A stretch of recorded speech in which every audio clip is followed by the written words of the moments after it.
All right, we're going. Like I was saying, I have a very ambitious schedule today. I'm going to do my best to get through as much of it as I can. And I've got a PowerPoint slide I'm going to work from, and I'm going to put that online so you guys can have it. And so the goal today is we're going to talk about early and from early all the way through late childhood. I'm going to do my best. So when we're talking about early, we're saying past the toddler age, 3 or 4 years old, up until like right before junior high is what we're going to kind of focus on today. I'm going to do my best to get through all of it. So how I've decided to do this today will be focusing on a couple of developmental milestones in those ages, how we as people start forming our sense of self and why that's important, and some early emotional formation that happens. I'm not going to go into a lot of depth of that yet because our next class will be all emotion focused, like across the lifespan. We'll spend time talking about emotional development. So, but I'm going to hit a little bit of it today, which means I'll talk about attachment as well. And then I also want to spend some time talking about parenting in that stage specifically. And this one is I've done this in a lot of different ways. So what I think I'm going to do this class, and then not the next one, but the next one after. So their fourth class will be parenting heavy. And the reason why I'm saying that is because a lot of times when you get clients that come in, whether they're individuals, adults, or couples or families, parenting comes up all the time. And so we want to talk about different, what the research says about parenting, not what we think necessarily. Although, just because, you know, all of us here have experience, right? I'm going to make some big leaps and say that most folks here have kids and at various different stages of life, right? Different developmental stages. And if your kids are like mine, they're different. I've got a boy is the oldest, and then 15 months separate him and his sister, and they could not be more different. And they're at the stage now where my son's in 8th grade and my daughter's in 7th grade. And my son's kind of like laid back and, you know, whatever, video games, kind of cool. My daughter's real, like a little bit type A, a little bit bossy, and has a circle of friends all the time. And her circle of friends have started gravitating towards my son, and she does not like that. And she will tell them to get away. So we're going through all that.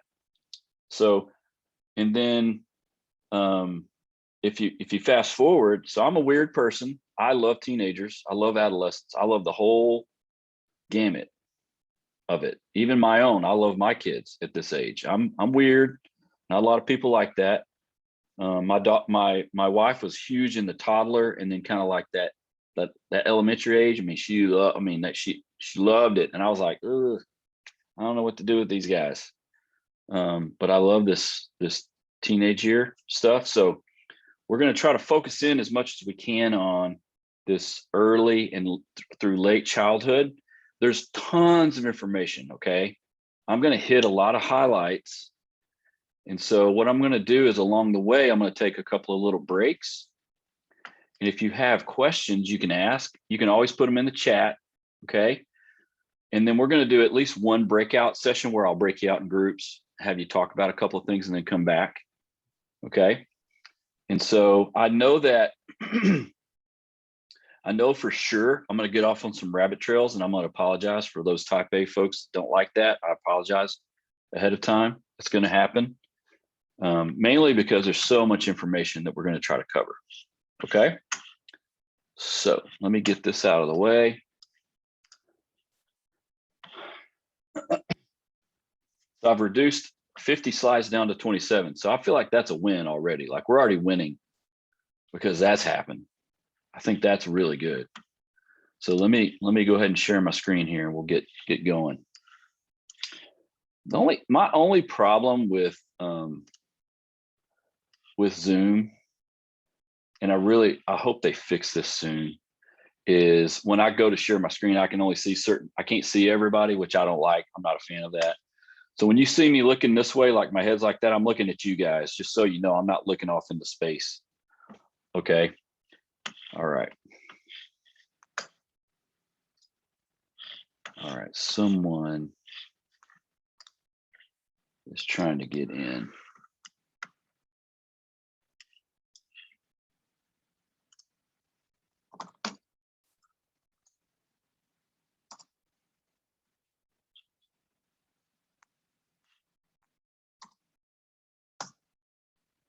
Let's try that. I was gonna say that may have been me, Okay. because the link that you sent in the email last night was different than the one that was on Moodle. So that was the only way to get in, go through Moodle. Oh, well then that's weird. It should be the same link. Yeah, it was really strange. I'm sorry about that. I apologize. No worries. I really just want y'all to work to get into class. That's really what I'm trying to do. We had to use some detective skills. That's right. A lot of skills. I feel like I feel like I'm talking like Napoleon Dynamite, like using all our skills. Okay. I want to talk about these two guys real quick. Now, this is all in the book. This is actually in your book. We could spend a whole 2 or 3 sessions just on theories. I'm not going to hit every single theory, but Vygotsky and Piaget are big ones to me because of what we're going to talk about today. They're a little bit different. Now, Piaget has been around a long time. He and Erikson, I would say, are 2 heavy hitters, especially when we come to the education world. I first learned about Piaget and Erikson way back when I was training to be a pastor, and a teaching class that I took, because I wanted to be a really good teacher. And so I took a class on basically how people learn, like different styles of learning. And we talked about Piaget and Erikson a lot.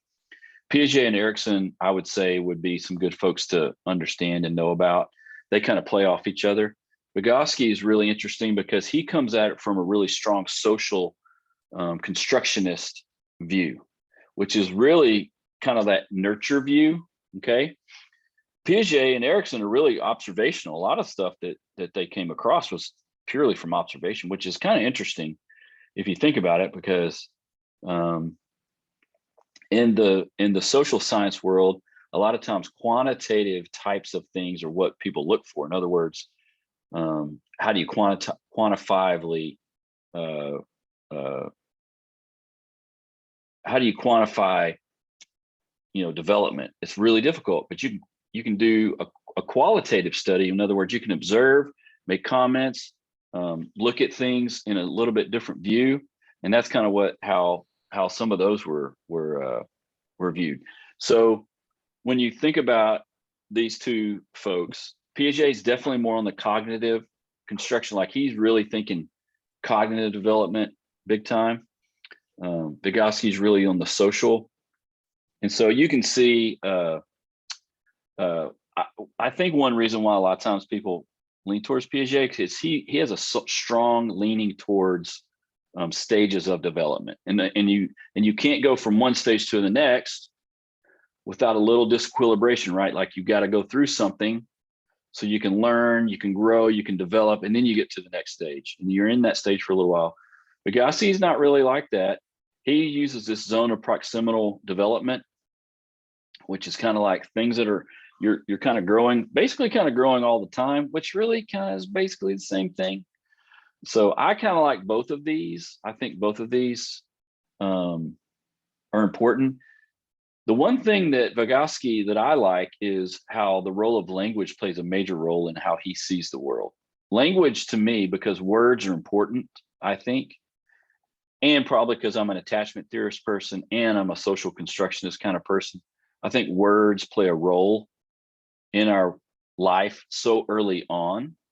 It doesn't mean that Piaget doesn't believe that. He just doesn't put as much stock in it as some other social constructionists would put stock in.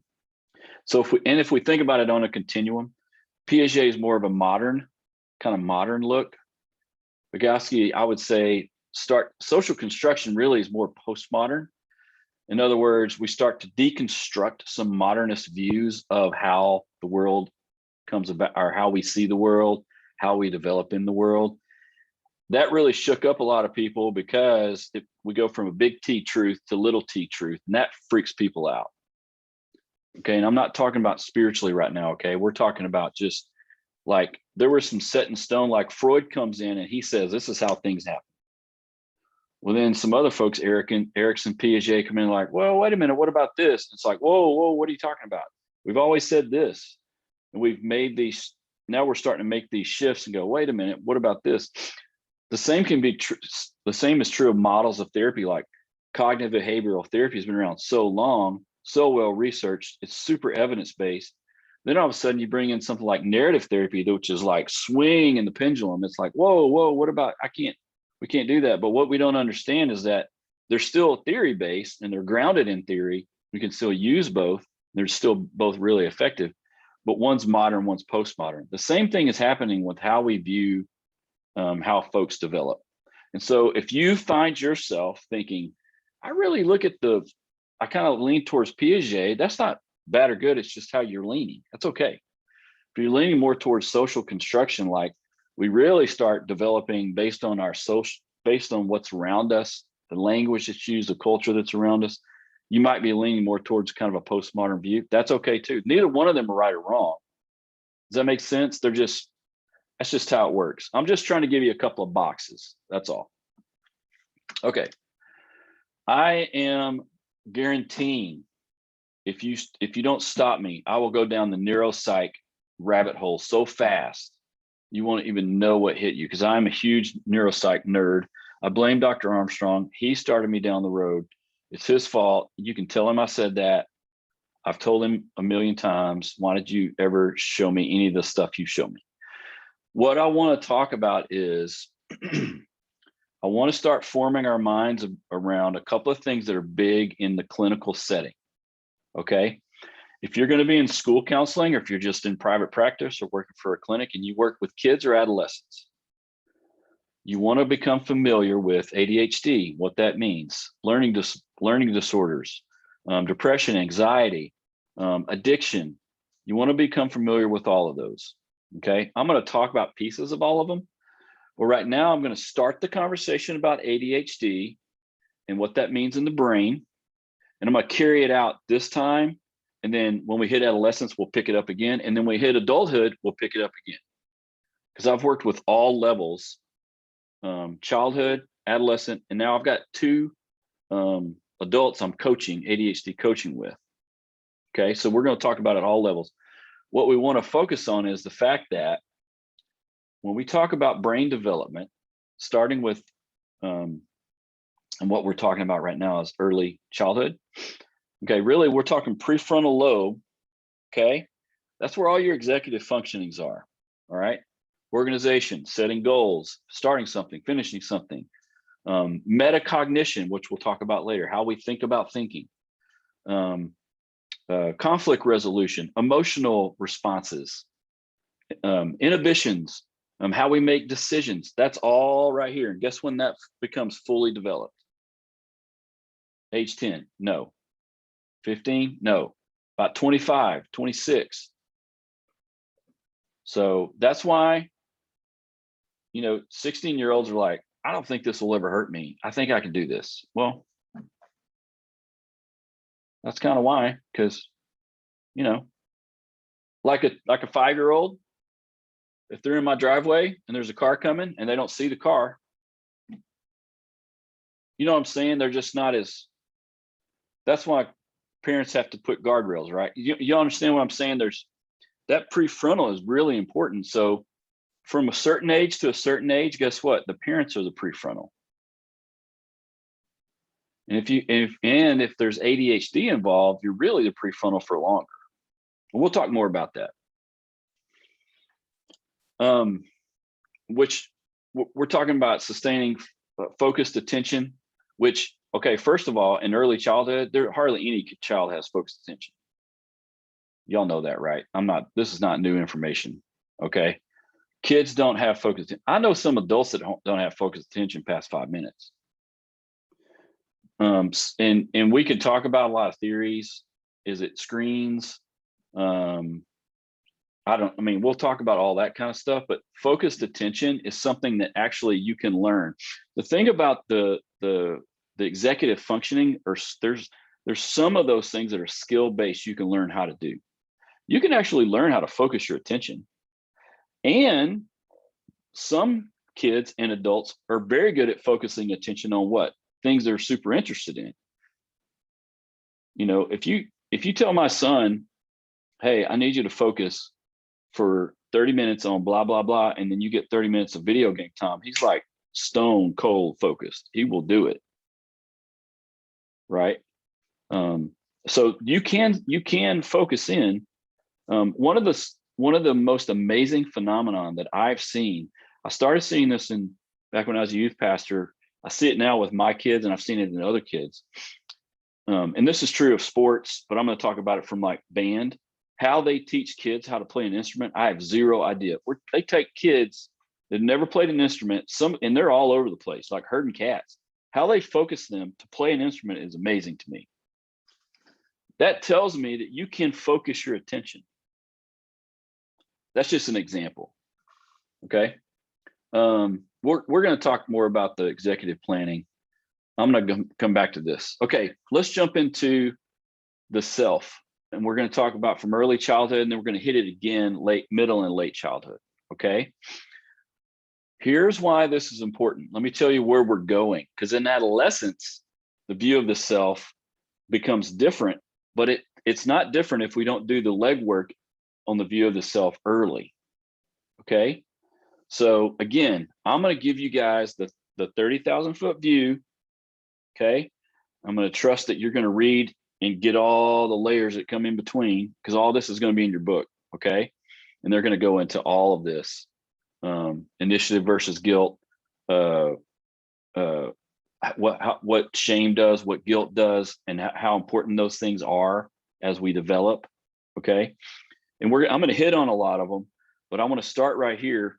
When kids are early in life, they start to form a view of self through certain activities, through certain interactions, through how their world is around them.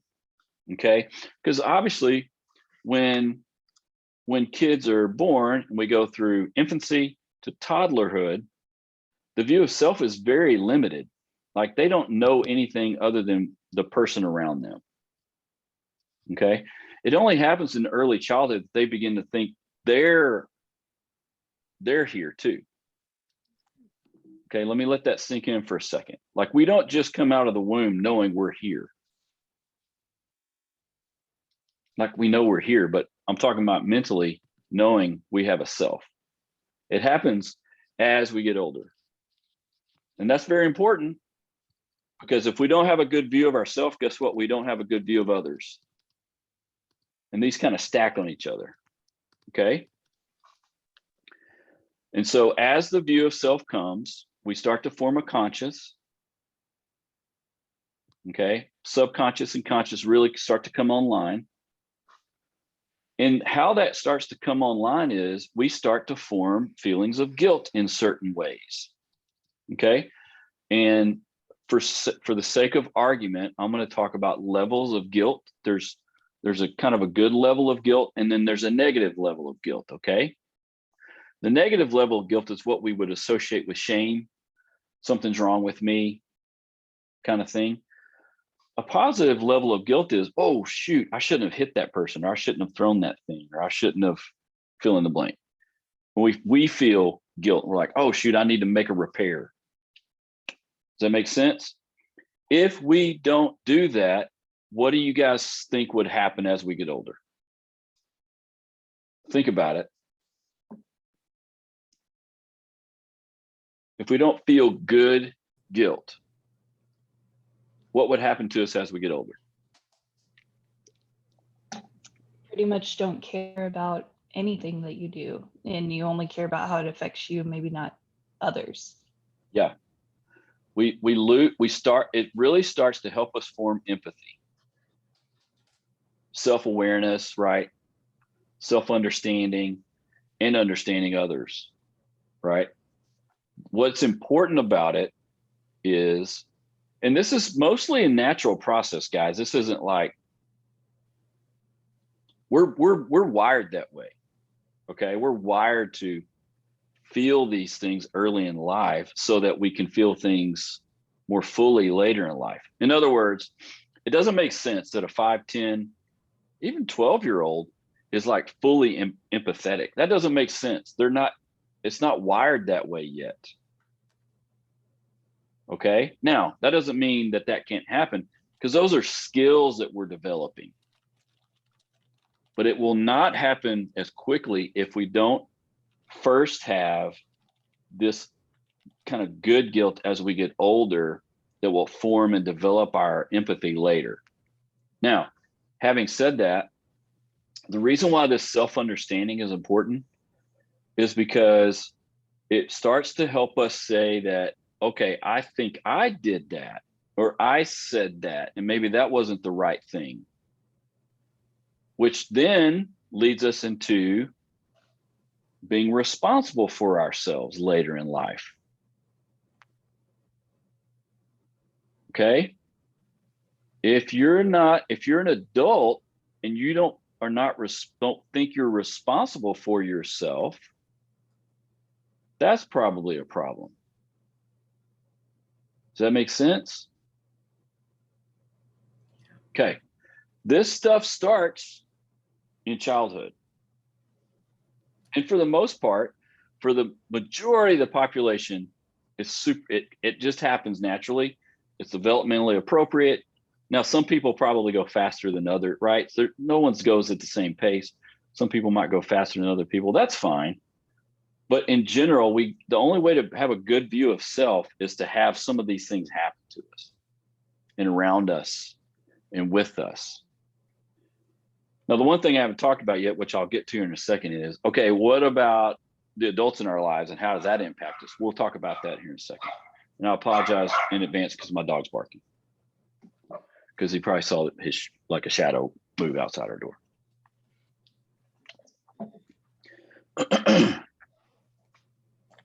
Okay.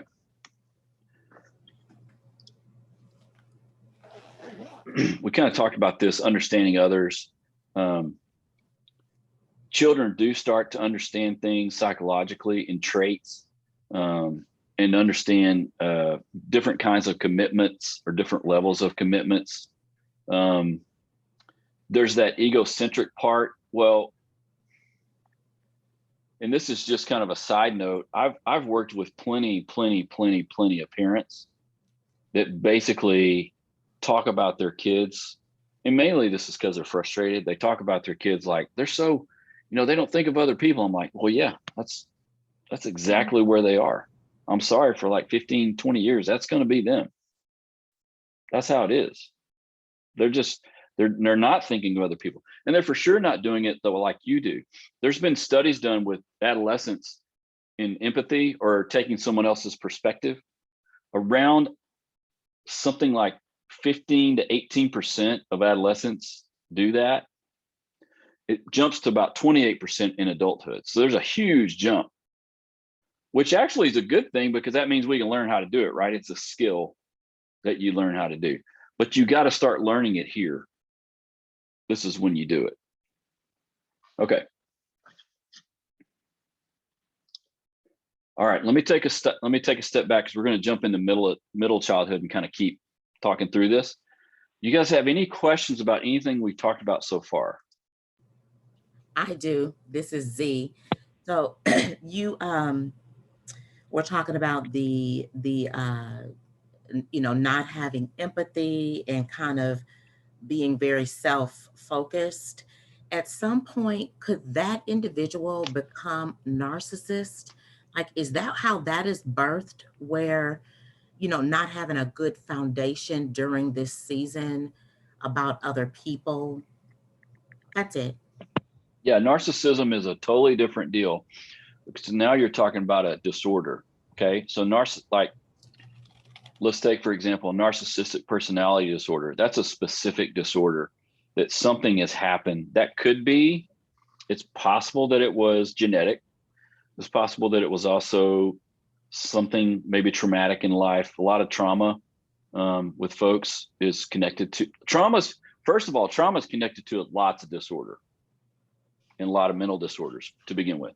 So what we're talking about, egocentricity in childhood, is not the same thing as narcissism. However, see, that's a good question, because I've had plenty of parents that are basically saying, my child is a narcissist, or I'm scared that they're going to be narcissistic, and they're not. They're egocentric. And guess what? We all have been egocentric. So we have to think, we just don't know it. Like when you're a kid, none of us knew we were egocentric. Now, hopefully, sometime at some point, we start to find out that we are, right? The other thing about narcissism is that they don't think that they think everyone else does it. I'm not to blame, right? Like that thought on steroids, like that's super intense. Like no responsibility for self, no self-awareness.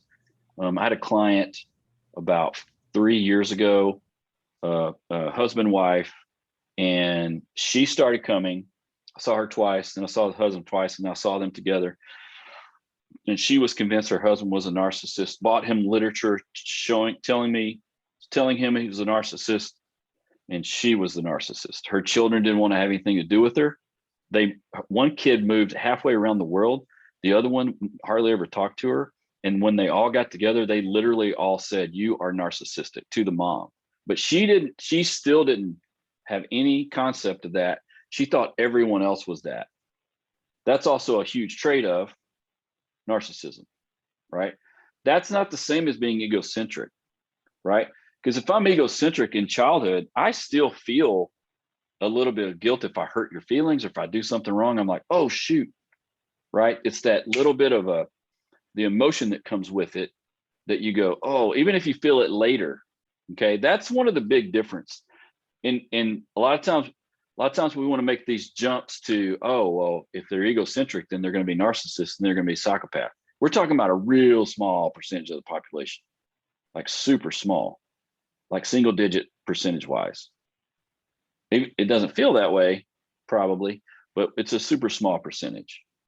So that's a good question. That's a super long answer to a really small question. Anybody else before I keep going?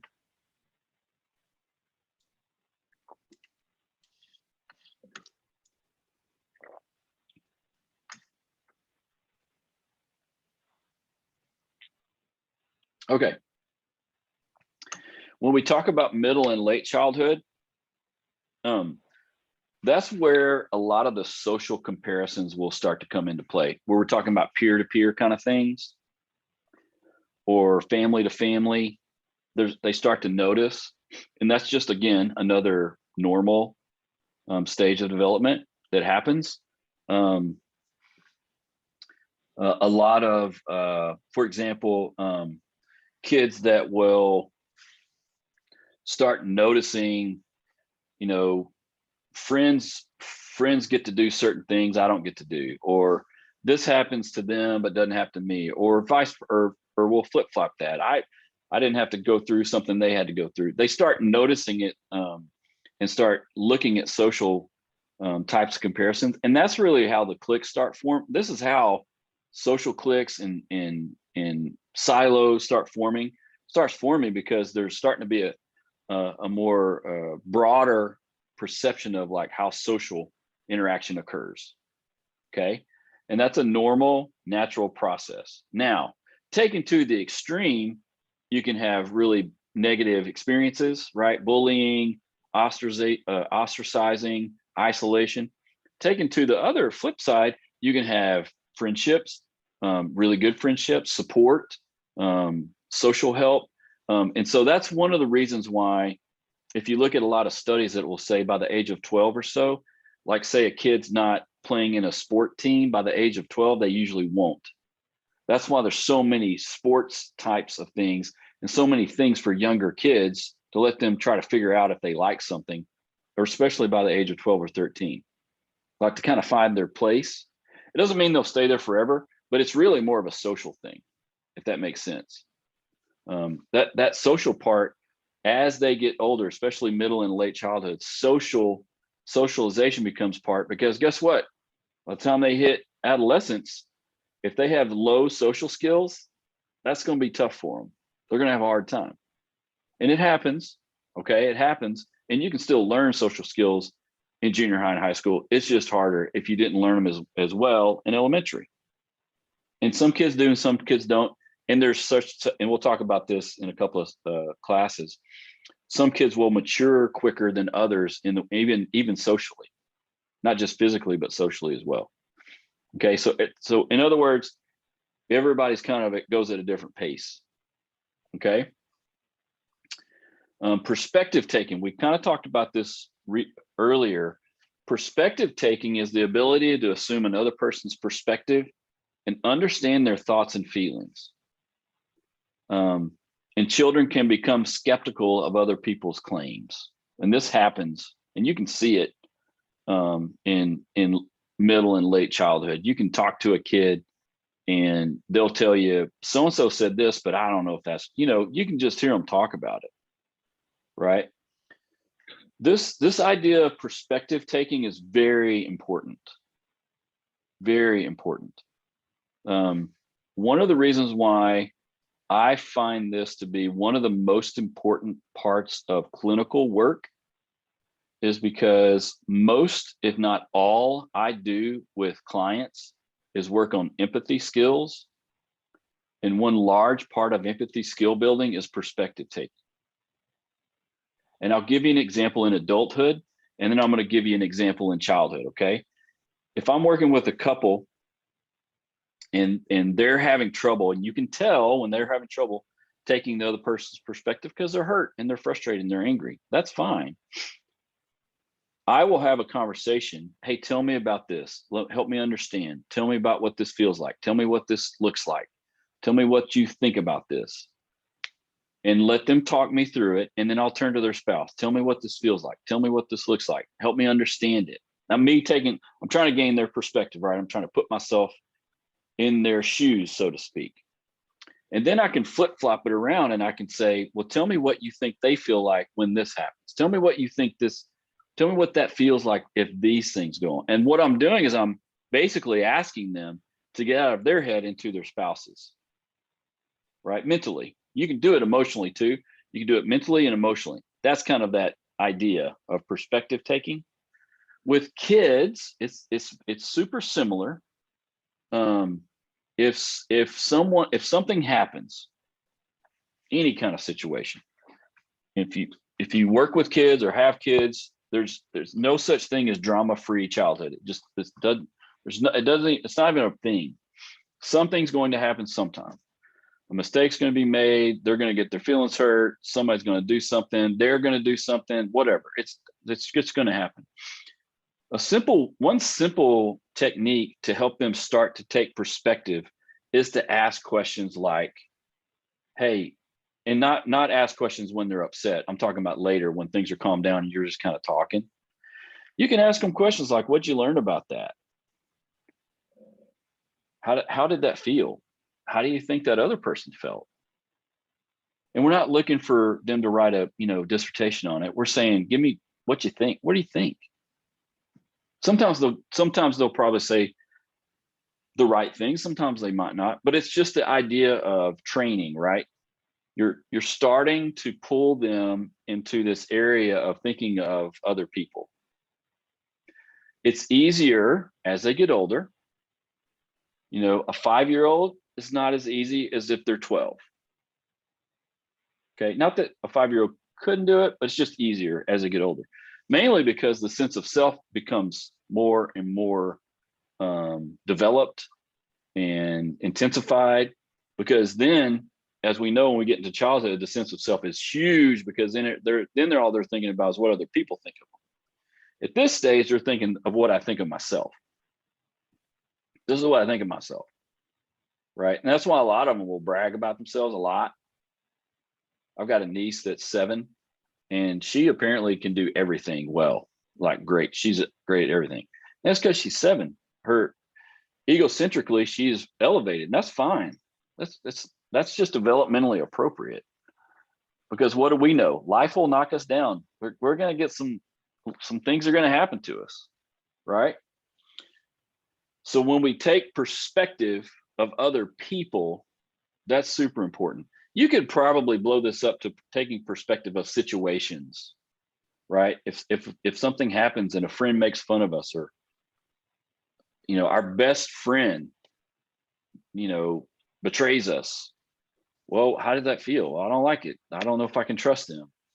Well, what did you learn about that? I mean, is this the end of the world kind of stuff?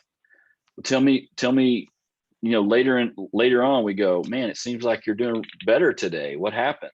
That kind of thing. You can always help them to start thinking, which really is a metacognitive skill, which is thinking about thinking, which we're going to talk about that a little bit more today and next time. Okay. Self-esteem and self-concept. Let me see something.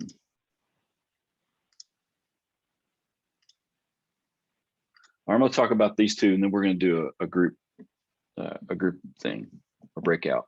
Okay. Let's talk about self-esteem and self-concept. So self-esteem and self-concept do start forming fairly early in life. This global evaluation of yourself is self-esteem. Self-concept is really domain-specific evaluations, okay? If you have high self-esteem, it doesn't necessarily mean you've performed better in school. They're not necessarily highly correlated. But if you have high self-esteem, you might have a greater initiative, which basically means if your self-esteem is higher, you think you can probably do something. Like you have a positive view of like, I think I can do that. So let's say there's a task in front of you. If you have higher self-esteem, you think, oh, I think I can do that. Even if you're not sure how to do it, you still think positively, like, I think I'm going to be able to do that. Throughout the whole process of doing it, you still think, I think I'm going to do this. If you have low self-esteem with the same project, you might start out thinking, I don't know if I can do it. I don't think I can do it. And you might still do it.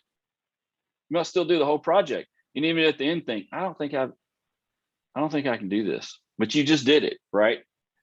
That's the difference between high and low self-esteem. You still are able to complete things. You just view it differently, positively or negatively. Does that make sense? I know that's kind of again, 30,000 foot view of it. Self-concept is, I think I kind of know myself enough to know I can do these things and I have trouble with these things.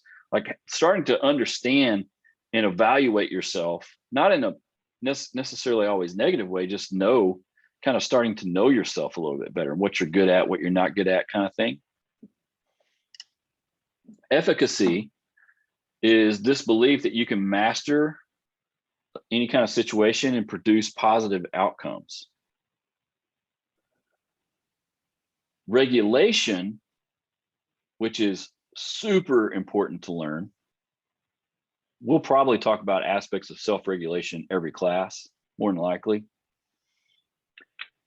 is a deliberate effort to manage your behavior, your emotions, your thoughts, not control, okay? Manage. And if you can manage them well, you typically have an increased social competence and achievement. If you have trouble managing them well, you have lower social competence and lower achievement. That's why kids that might have certain learning disorders or ADHD, they typically fall in the lower, they're less able to manage and regulate, especially when they're young. Now they can get better at it, right?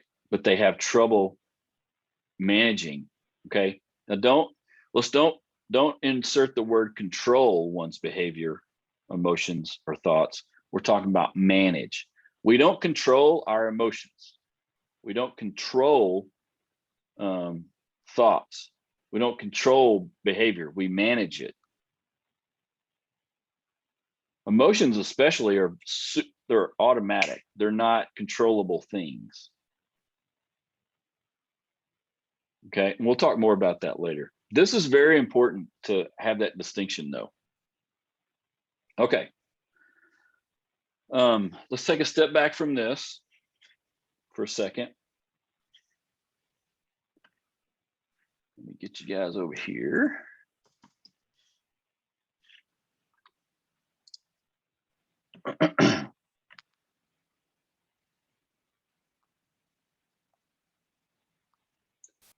I want to do a couple of breakout groups. We got 1, 2, 3, 4, 5, 6, 7, 8, 9, 10, 11, 12, 13.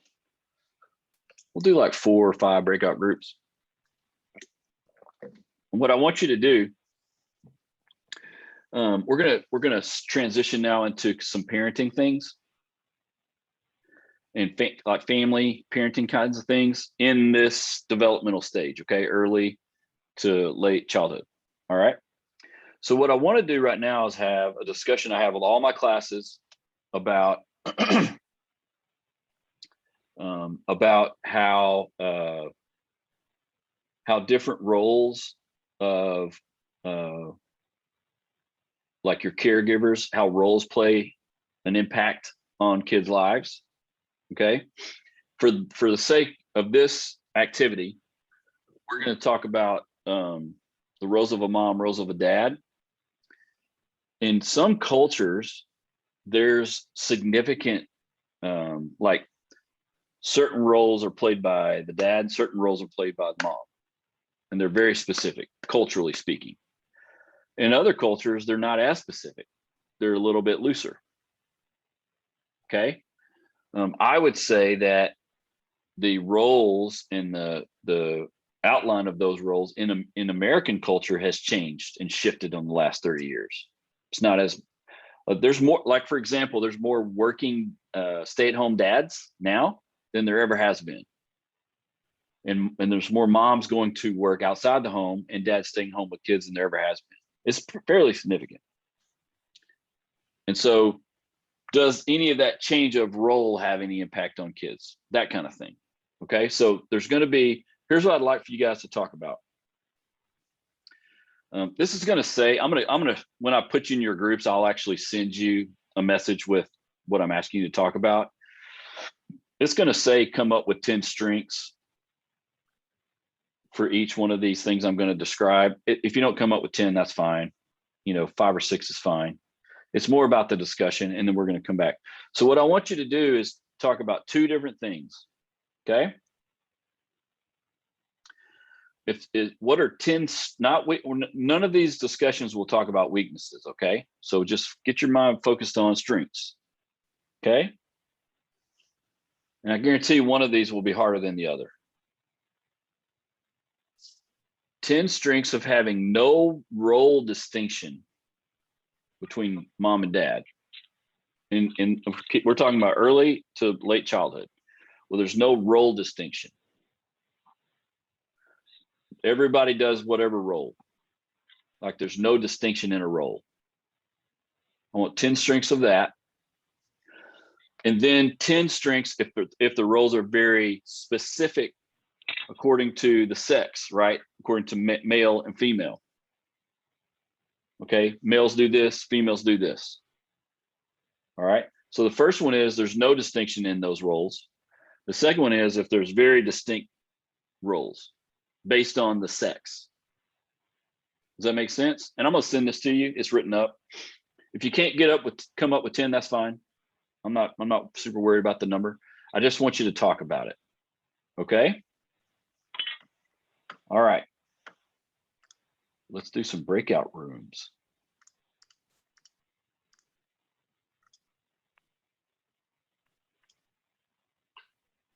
And then you need to have a speaker.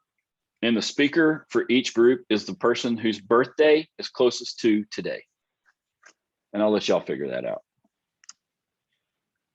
You'll see something pop up on the screen. You'll just click and go into it.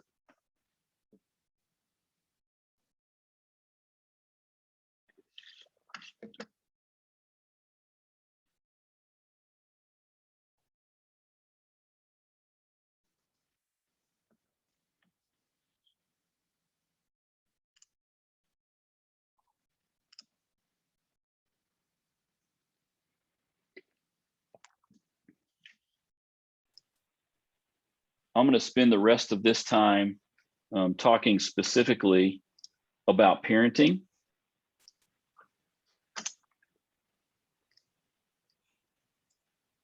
And different styles of parenting.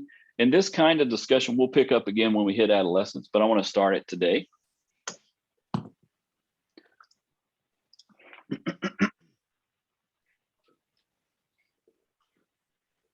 And I knew I was going to not run out of time, so I'm going to skip through a couple of things.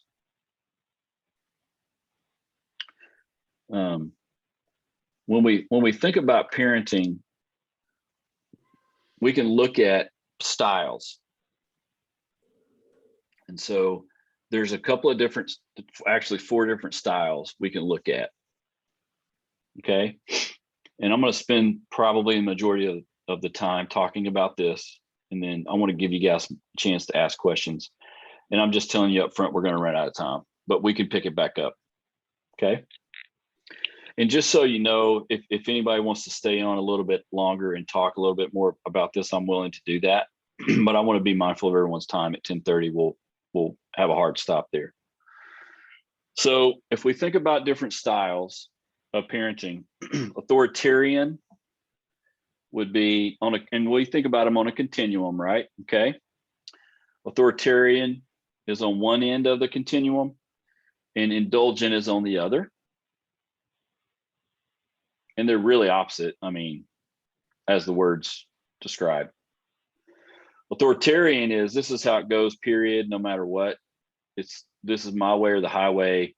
You do what I say when I say, and not just in childhood, but that's like that's just like your style of parenting.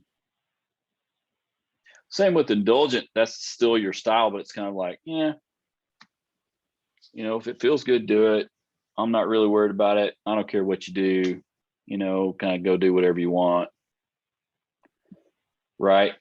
Which is one thing when you're 16, but if you're 5 and that's what you've grown up with, that's something totally different. Okay. So those are 2 ends of the spectrum. If we get more towards the middle, neglectful is really kind of more towards indulgent on that end. Authoritative is really kind of in the middle of all those. And when we think about research, what the research will tell us about the styles, because these styles have been very well researched over time, authoritative parenting gives you the best chance at the most positive outcomes. So what that means is, and again, don't hear me say that authoritative parenting causes positive outcomes. That's not what I'm saying.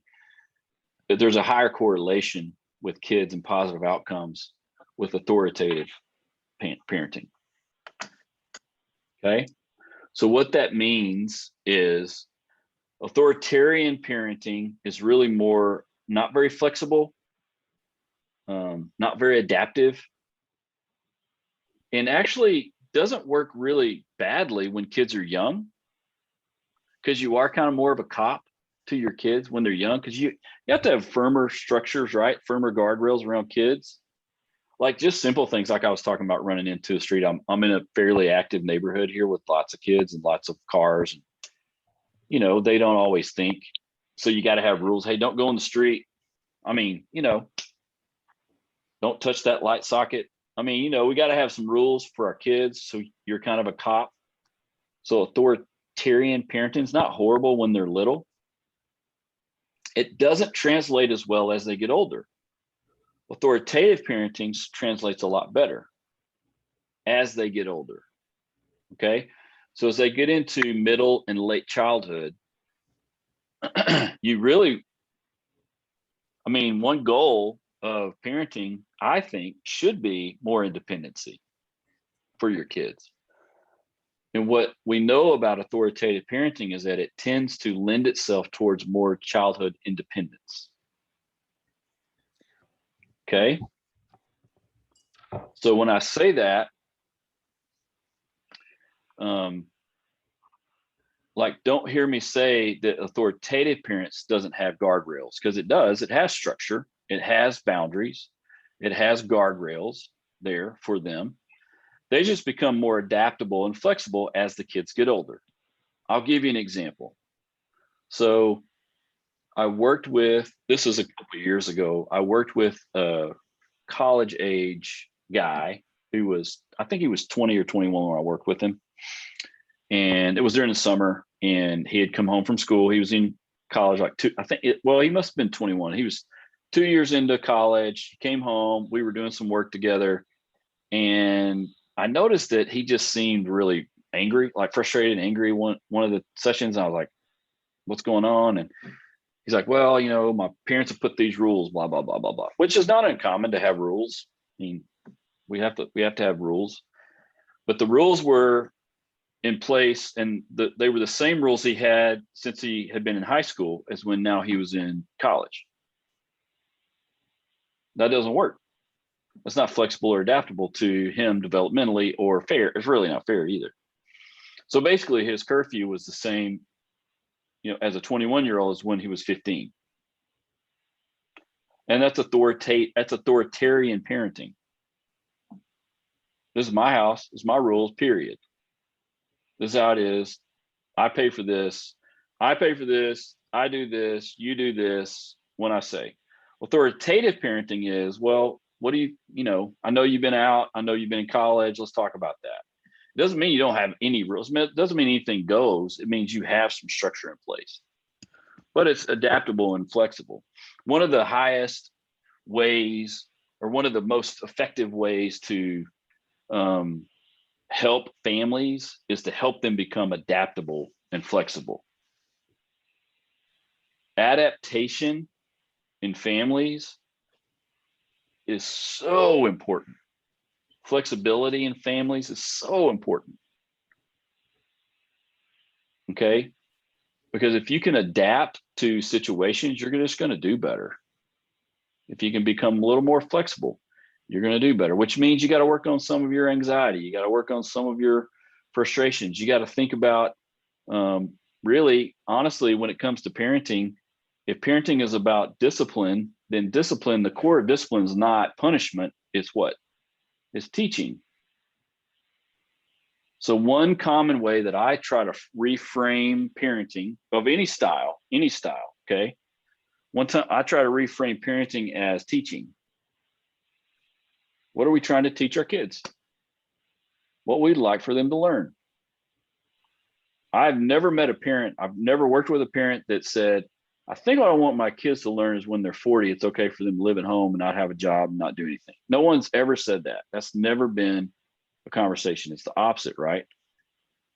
You know, I think we have a lot harder time in clinically speaking with parents who have a 10-year-old or 8-year-old who think, oh, they're going to do, they're doing this, and then this is going to happen, and then they're going to be in jail, and they're 10. That happens all the time, but that's not the kid's problem. That's a parenting thing. That's the parent's anxiety. That's your worry and anxiety. Okay. So if we reframe the conversation of parenting along the lines of learning and teaching, then we're talking about something different. What do we want our kids to learn? Authoritative parenting gives our kids the best chance to learn the best. Research, and I'm not talking about this from like what I think. I'm talking about from a research perspective. Okay. You guys will read all about this. Is all in the book. They talk a lot about this. This is all in there.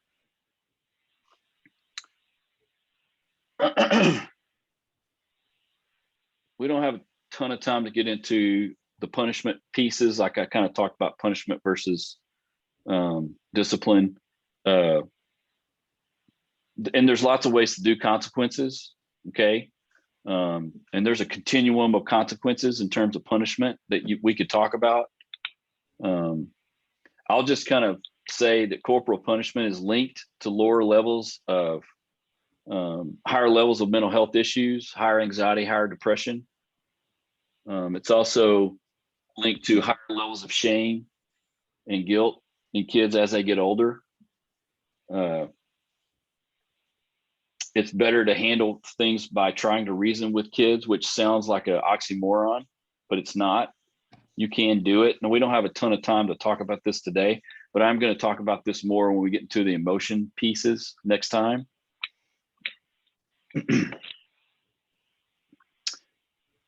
I'm not going to have time. I'll talk about attachment when we talk more about emotions. I'll probably start here next time. What I want us to, the reason why I'm bringing these parenting styles up is because we're going to revisit this every single developmental stage, because guess what?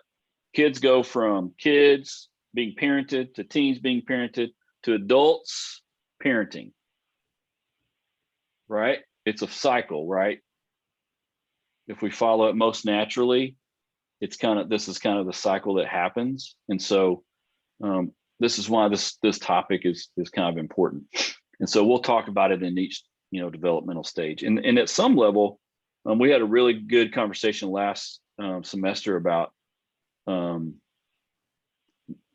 almost kind of parenting your parents as they get older, kind of discussions too. So we'll talk about different levels of this as we go through. I just wanted us to talk about these styles and kind of all have the same language when we talk. Now, let me stop for a second.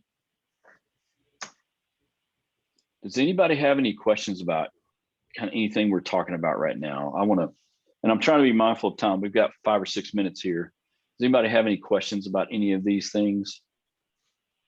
Comments, questions? So I know that you said, like, as far as authoritative parenting, that the boundaries kind of change as the child gets older. Do you feel like that could be a reason why, like, if you have a family that has 4 kids, that, the oldest always thinks, oh, the youngest gets away with everything? Is it that the parents are just changing those boundaries and kind of keeping those boundaries the same no matter what the kid's age, when it's that spread out? Or like, what are your thoughts on that? Well, as an oldest child, I think my younger sister always got whatever she wanted anyway, right? I mean, that's Yeah. also a sibling order thing, which is a Mm-hmm. real deal, right? That actually happens. Mm-hmm. I think that's a great question, actually. A case in point, in our neighborhood here, we have a lot of little kids. Mm-hmm. And we have a lot of little kids that are the youngest in their family. And there's like 12-year gaps sometimes between them. Those little kids are out here riding their bikes by themselves up past dark all the time. And I know good and well that the older kids never got to do that. Yeah. Right. Because I see my brother and sister-in-law live around the corner, and their oldest daughter is the same as these other kids that are the youngest, and they have more strict rules on her than these other parents do. So to your point, yes, I think there is some flexibility. There's some flexibility and boundary flexibility there, right? As kids get older, and if you have more kids, you do tend to see that flexibility happen as you're a parent longer. Sometimes that happens. Mm-hmm. I think that's one of the reasons why also grandparents are a lot more flexible than parents are. Probably. Yeah. And some, honestly, some of that's because as grandparents, and you've seen everything you've seen, you realize that everybody's going to be okay. You're going to be fine. Now, mm-hmm. I'm not talking about trauma, right? I'm not talking about abuse. I'm talking about just regular, kind of pretty normal. If we're talking about trauma and abuse, then we're having a totally different conversation, right? We'll always say no and have boundaries around abuse and trauma, right? That's not what we're talking about. Does that make sense? Mm-hmm. Those are more of that kind of the extreme. And a lot of those cases we're so rigid with our boundaries. That's kind of what's happening there, mm-hmm. right? It goes a little bit too far. Does that make sense? I think to a certain point that I think there is some a little more laid back if you have more kids. I've seen that. I think that's probably true. Is that good though or bad? Maybe. I'm not sure. I mean, I think it's good to have structure. When we talk about attachment, one of the ways we help kids feel safe and secure is through structure. If they don't have structure, they don't feel safe. If they don't feel safe, they feel anxious or detached. If they feel anxious and detached, then they feel chaotic. If they feel chaotic, they don't form relationships well. If they don't form relationships well, then they don't get along with people and they isolate. I mean, there's just the kind of a domino that happens. And so again, we'll talk more about that as we go. Anybody else have any questions about anything we're talking about?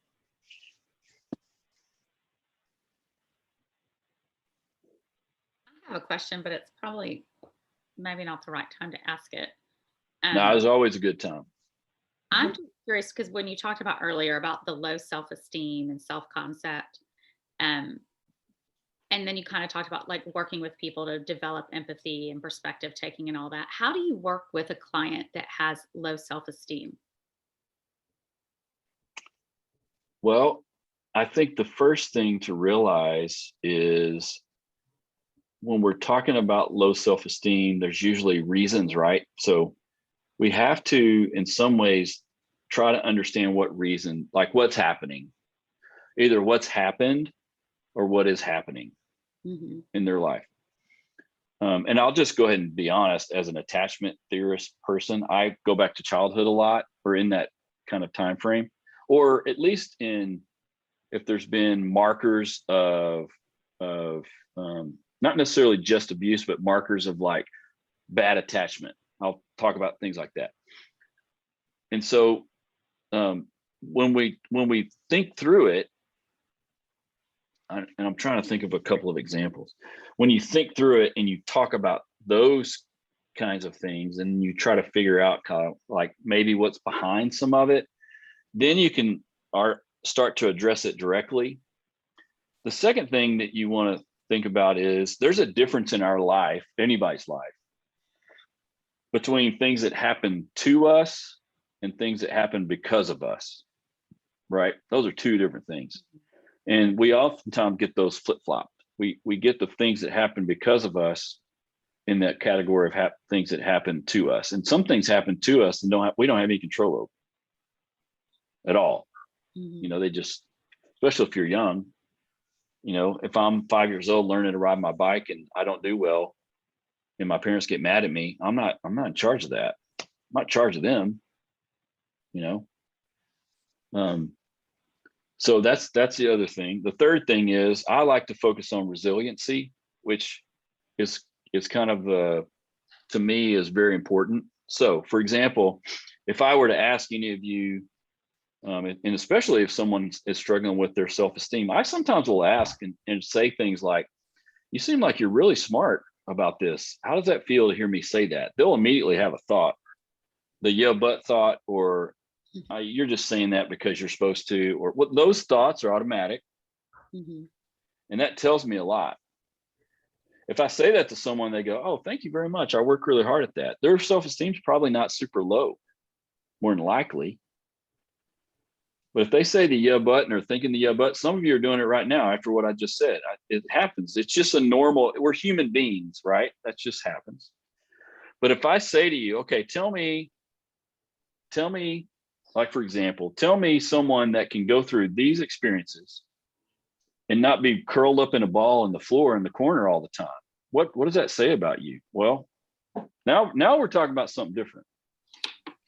That makes sense. Now we're saying, well, I guess that person doesn't give up. I guess that person really wants to try. I guess that person's not perfect. I guess that person, you know, then we're generating positive thought around something we thought is negative. Does that make sense?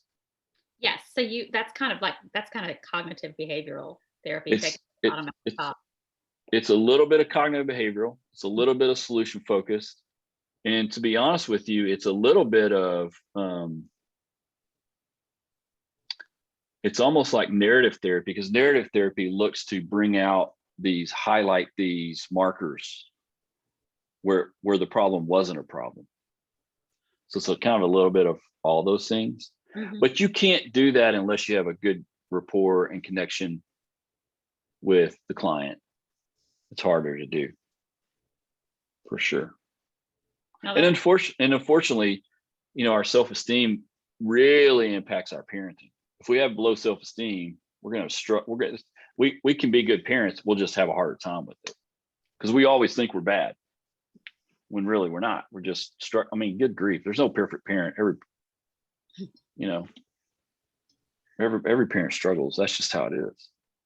We're not robots. Does that make sense? Hopefully. Oh yeah, it definitely does. I've been mentoring people, and that seems to be a really common thread. Yeah. I find it easier to work with people who have higher self-esteem but are a little bit selfish and difficult. It's hard to talk into people sometimes if they have low self-esteem.